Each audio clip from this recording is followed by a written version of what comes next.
Red and blue lights bounced across the cabin walls before my coffee had even cooled. Someone was shouting outside, and I could feel the moment slipping out of my control. Whatever this was, it was already bigger than a misunderstanding. I stood there barefoot on the porch, cold biting through the wood, watching a woman point at me like she'd caught me mid-crime. 2 police cruisers idled in the gravel. I hadn't called anyone. I hadn't done anything. Yet somehow, this had become official. The taller officer approached slowly, the kind of careful movement that comes from long experience with pointless drama. He asked for my ID. I handed it over, along with the work badge I keep tucked behind my license out of habit, not strategy. His partner walked the perimeter, flashlight sweeping the windows, steps, the quiet forest beyond, as if something might suddenly explain why they were here. The woman folded her arms and spoke loud enough for the lake to hear. She insisted I was trespassing. She said the property had been abandoned. She said she'd warned me. The officer looked from her to me, then back to the cards in his hand. Something in his expression shifted, just slightly, like a door clicking shut. "Ma'am," he said evenly, "do you know who this is?" The confidence drained from her face in a way that would have been impressive if it hadn't been so ugly. She tried to recover, tried to talk over him, tried to assert control. But the moment was gone. She had already lost it. A few days earlier, none of this existed. My life was spreadsheets, emails, and disputes that blurred together until they all sounded the same. I worked in compliance, the kind of job that turns arguments into paperwork and paperwork into decisions nobody thanks you for. It paid well. It drained everything else. Then my mother called. My uncle had passed unexpectedly and in the strange quiet that follows that kind of news. She told me he'd left me his lakeside cabin. I hadn't seen the place since I was a teenager. Back then, it felt endless and remote. As an adult, it sounded like silence, and silence sounded necessary. The lawyer confirmed everything was clean. Deed transferred. Taxes current. No liens, no surprises. I packed a bag, drove into the mountains, rolled the windows down, and let the road do what it does best. By the time I reached the lake, the sun was low and the air smelled like pine and water. The cabin creaked the way old places do, like they're acknowledging you. I slept hard that night. No alarms, no notifications.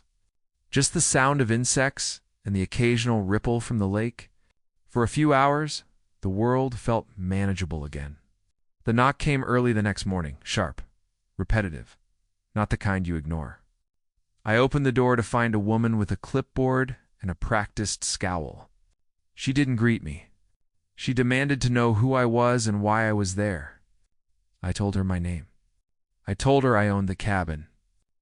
I told her it had been left to me. She didn't listen. She introduced herself as the president of the local Homeowners Association and informed me I was out of compliance. New owners, she explained, required approval, fees, orientation, and background checks. It would have been funny if it hadn't been so invasive. I tried to explain that I wasn't moving in. I was visiting my own property. She cut me off. She raised her voice. She stepped closer. When I pushed back, calmly, she took it personally. Before she left, she made a promise. If I stayed another night, she would call the police. I assumed it was a bluff. People like that rely on intimidation, not follow-through. I was wrong. That evening, neighbors waved as I grilled dinner. One of them mentioned her by name and laughed in a way that suggested shared experience. Another shook his head and warned me she didn't like losing control. None of it felt dangerous. Annoying, sure. Absurd, definitely. But not dangerous. Then the cruisers arrived. Standing there with the officers, watching her story fall apart, I felt something colder than anger. I felt exposed.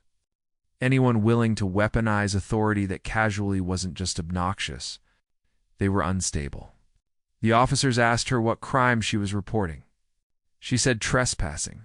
She said HOA violations. One of them reminded her she'd called in a burglary. That changed the tone immediately. False reports aren't minor mistakes. They're deliberate.